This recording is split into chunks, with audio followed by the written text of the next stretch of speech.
एक बेटे ने अपने ही परिवार के 4 लोगों की गोली मारकर निर्मम हत्या कर दी और हत्या करने के बाद उनको एक कमरे में बंद कर दिया और उसके बाद होटल में खाना खाने के लिए चला गया। ऐसा क्या हुआ कि एक बेटे ने अपने ही परिवार के 4 लोगों की निर्मम हत्या कर दी। घटना की पूरी वजह जानने के लिए वीडियो में तक बने रहें। आपके साथ में बंटी रावत। घटना रोहतक के झज्जर चुंगी स्थित विजयनगर इलाके की है। वहाँ पर रहने वाला एक प्रॉपर्टी डीलर जिसका नाम बबलू होता है, उसकी पत्नी बबली, उसकी बेटी तमन्ना और उसका इकलौता बेटा अभिषेक उर्फ मोनू बड़ी खुशी से अपने परिवार में रहते हैं। मोनू बीए फर्स्ट ईयर का छात्र होता है जो कि जाट कॉलेज में अपनी कॉलेज की पढ़ाई पूरी कर रहा होता है। कॉलेज में जाते वक्त उसकी दोस्ती कुछ गलत संगत के लड़कों के साथ हो जाती है, जिसके बाद उसका चाल चलन बदल जाता है। उसके चाल चलन को देखते हुए उसके परिवार वाले उसकी पूरी प्रॉपर्टी को उसकी बहन तमन्ना के नाम कर देते हैं, जिसको लेकर वह काफ़ी तनाव में रहने लग जाता है। उसके गलत आचरण को देखते हुए घर की पूरी जिम्मेवारी उसकी बहन तमन्ना के हाथों में होती है। उसी का पूरे घर में इंटरफेयर होने लग जाता है, जो अभिषेक उर्फ मोनू को बिल्कुल भी पसंद नहीं आता है। उसकी गलत हरकतों के चलते वह अपने माँ बाप से कई बार फीस के नाम पर पैसे मांग चुका होता है, लेकिन उन पैसों को वह बर्बाद कर देता है। उन पैसों को वो अपनी गलत आदतों में उड़ा देता है, जिसके चलते परिवार वालों को इसकी सूचना मिलती है। परिवार वाले उसे डराते हैं, धमकाते हैं, फटकारते हैं, जिसके बाद वह परिवार वालों से भी खिलाफ हो जाता है। अक्सर उनके घर में इसी बात को लेकर झगड़ा होता रहता है। उसके यार रिश्तेदार भी घर पर आते हैं और उसे समझाते हैं और उनकी सुलह के लिए प्रयास करते हैं, लेकिन मामला सुलझता दिखाई नहीं देता है। अभिषेक ये सारी घटना अपने दोस्तों के साथ शेयर करता है। उसी दोस्तों में उसका एक दोस्त जो कि उत्तराखंड का रहने वाला होता है, अभिषेक और मोनू के साथ मिलकर एक खौफनाक घटना को अंजाम देने की प्लानिंग बनाते हैं। वह उसे भड़काता है कि उसकी पूरी प्रॉपर्टी उसके बहन के नाम हो जाएगी, अगर उसने कुछ भी नहीं किया तो बस हाथ मलता रह जाएगा और सारी की सारी प्रॉपर्टी उसी के नाम हो जाएगी। इसके बाद 27 अगस्त 2021 के दिन करीब 11 बजे के आसपास वह एक रिवॉल्वर लेकर अपने घर जाता है। उसकी नानी उनके विवाद को सुलझाने के लिए घर पे आई हुई होती है।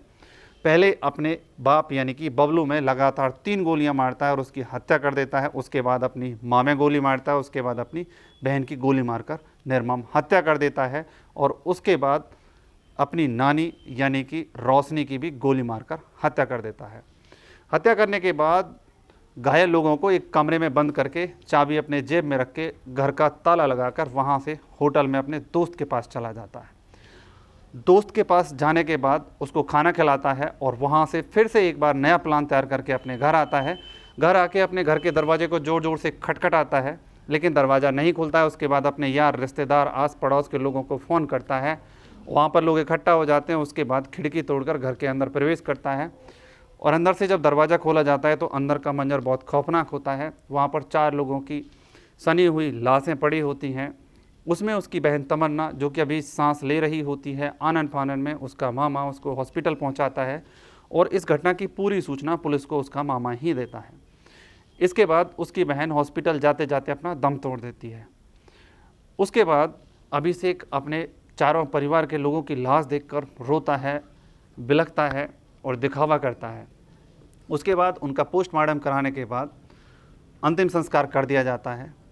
अंतिम संस्कार करने के बाद 13वीं के दिन उसको पूरे घर की जिम्मेदारी दी जानी थी, लेकिन उससे पहले पुलिस उन 4 लोगों की हत्या के कारणों का पता करते हुए जिन लोगों पर उसे शक होता है और आस पड़ोस के लोगों के कहने पर अभिषेक उर्फ मोनू के फ़ोन की कॉल डिटेल खंगाली जाती है। उसके दोस्तों के कॉन्टैक्ट नंबर खंगाले जाते हैं, जिस पर पुलिस का शक का दायरा बढ़ जाता है और अभिषेक उर्फ मोनू को पुलिस गिरफ्त में लेती है। और गिरफ्त में लेने के बाद जब उसे सख्ती से पूछताछ करती है तो वह टूट जाता है और वह बताता है कि उसने और उसके उत्तराखंड के एक दोस्त ने इस निर्मम घटना को अंजाम देने की योजना बनाई थी, जिसके चलते घर की पूरी संपत्ति पर उसका अधिकार हो जाता और उसके बाद वह ज़िंदगी अपनी मर्जी से जीना चाहता था। दरअसल उसने 5 लाख रुपए की मांग अपने घर वालों के सामने रखी थी। कभी वह फीस का बहाना करके इन पैसों को लेने की बात करता है तो कभी कारोबार के नाम पर पैसे की डिमांड रखता है। उस पर उसका बाप बबलू उसे धमकाता है, उसके साथ मारपीट करता है, जिसको लेकर वह काफ़ी गुस्से में होता है और वहाँ पर वह शर्मिंदगी फील करता है और ये बात अपने दिल पर ले जाता है, जिसको लेकर अपने दोस्त के पास जाता है। उसका दोस्त उसे भड़काता है और उसी के कहने पर इस निर्मम खौफनाक घटना को उसने अंजाम दिया होता है। इस घटना को बताने के पीछे किसी की भावनाओं को आहत करने का कोई उद्देश्य नहीं है, क्योंकि एक बेटे ने अपने पूरे के पूरे परिवार को अपनी गलत लत के चलते गोली मारकर उनकी निर्मम हत्या कर दी, पूरे के पूरे परिवार को ख़त्म कर दिया।